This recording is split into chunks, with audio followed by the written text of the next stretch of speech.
जामुन, तुम अपने बालों के लिए बाजार से क्या लोगी? मैं तो सोने के 2 प्यारी सी लटकन लूंगी। और तुम? मैं भी ऐसा ही कुछ लूंगी, बस ऊपर से फूलों की सुंदर सी कलियां बनी होनी चाहिए, जिससे लगाते ही बाल और भी अच्छे लगने लगे।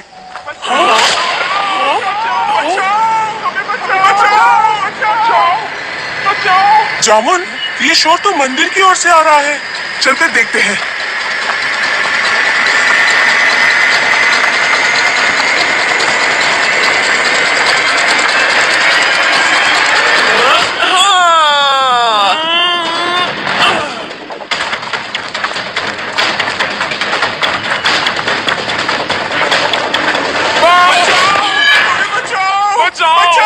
हमें बचाओ!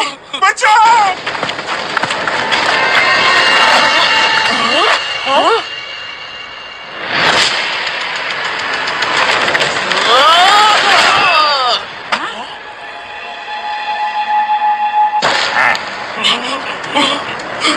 रुक जाओ!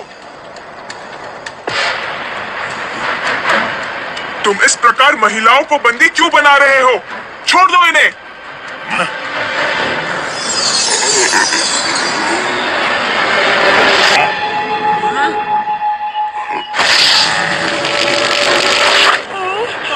जामुन, ये क्या हो रहा है? ये इन असुरों की ही कोई माया है। हमें इन्हें रोकना होगा झिलमिल। स्वामी, इन बालकों के बाल तो बहुत सुंदर हैं। यदि इनके बाल भी हमारे सर पर लग गए तो हम बहुत सुंदर दिखेंगे। तुमने सही पकड़ा है दयावंती, इन्हें भी पकड़ लो।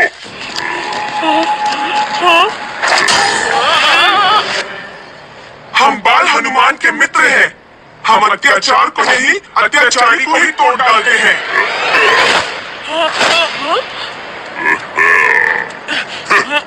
यहाँ कोई अत्याचारी नहीं पिद्दी बालिकाओं, हम तुम्हें नहीं मारेंगे।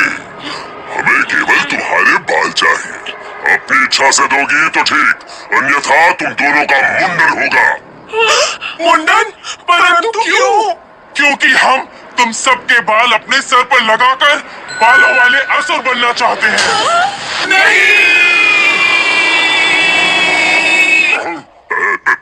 अरे थोड़ा धीरे, कान के पर्दे फाड़ दिए।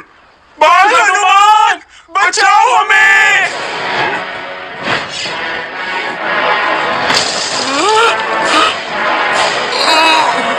स्वामी, आकाश से नीचे क्या गिरा? तुम दोनों का काल।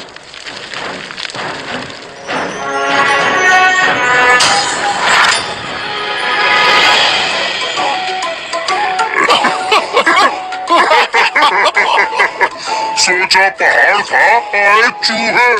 ये मारेंगे हमें। तुम में से बाल हनुमान कौन है? मैं हूँ बाल हनुमान।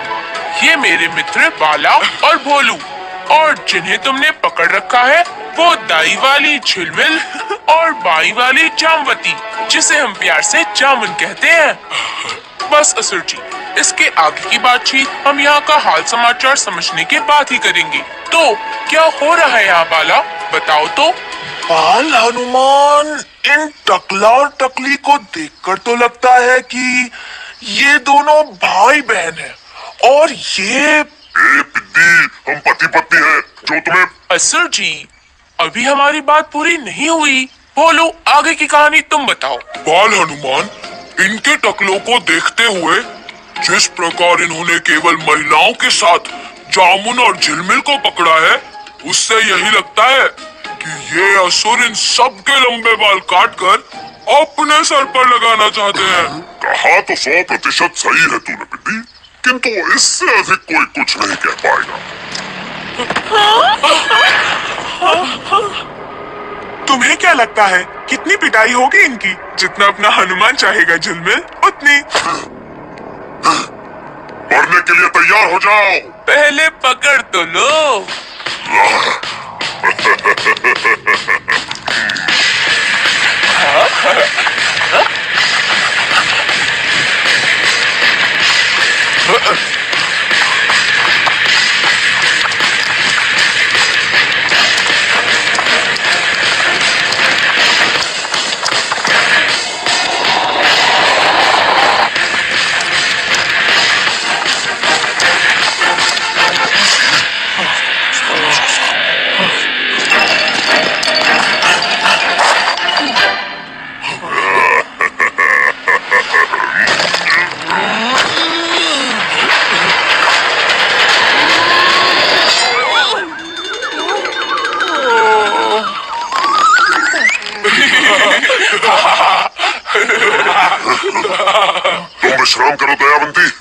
इन्हें देखता हूँ। मित्रों, तुम दोनों भी विश्राम करो, मैं इसे देखता हूँ।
मैं इस हथियार को बच्चों पर नहीं चलाना चाहता था, तुमने मुझे विवश कर दिया है।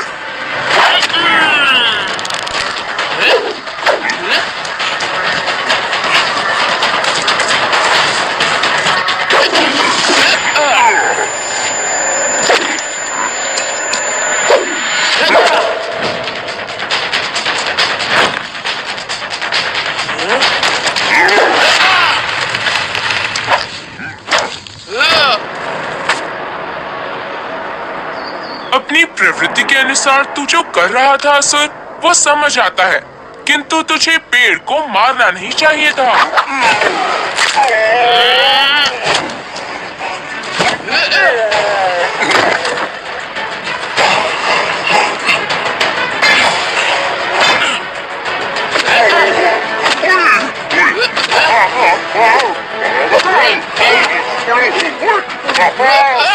हे बाल हनुमान, मेरे पति को क्षमा कर दो।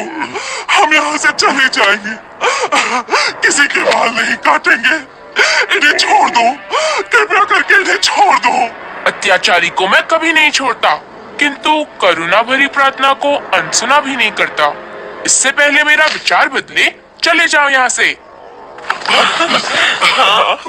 स्वामी, मैं विफल हो गया दयावंती, मुझे क्षमा कर दो। कोई बात नहीं स्वामी, कोई बात नहीं। रुक जाओ असुर, मैं आप दोनों के मुख से सुनना चाहता हूँ कि आप दोनों ने ये सब क्यों किया था। हम पति पत्नी बुरे असुर नहीं है बाल हनुमान, किंतु हमें हमारे ही लोग टकला टकली गोल गोल चकली बोलकर खूब चिढ़ाते हैं। ये सब सुन सुनकर हम दोनों गुस्से से भर चुके हैं। इसलिए हम दोनों को बिना बालों का अपना ही चेहरा गंदा दिखता है। किंतु जैसे ही दूसरों के बाल अपने सर पर लगाने का विचार आया, तो हमने बहुत से असुरों और मानवों से प्रार्थना करते हुए उनसे उनके बाल मांगे, परंतु किसी ने दया नहीं दिखाई, जिससे हम क्रोध से भर उठे और हमसे ये अपराध हो गया। हमें क्षमा करना। असुर जी इस संसार में जो भी अपने आप से प्रसन्न नहीं, उसे उसी के विचार, दुख और क्रोध में जकड़कर निराशवादी बना देते हैं। परंतु यदि आप स्वयं को जैसे हैं वैसे ही स्वीकार कर लेते हैं, तो प्रसन्नता हर समय आपके साथ चलती है। और रही बात बालों की, तो मुझे नहीं लगता कि आप दोनों को किसी भी प्रकार से बालों की आवश्यकता है। आप दोनों बिना बालों के ही बहुत सुंदर हैं। क्या सच में हम सुंदर हैं? हाँ, आप दोनों सच में बहुत सुंदर हैं। हमें निराशा से उभारने के लिए आपका और आपके मित्रों का बहुत बड़ा धन्यवाद। अब हम हर समय प्रसन्न रहेंगे। आज्ञा दीजिए। तुम्हारे शब्द तो जादू सा परिणाम देते हैं हनु। मेरे नहीं, तुम सबके शब्द जादू सा परिणाम देते हैं। हाँ, आप दोनों सच में बहुत सुंदर हैं।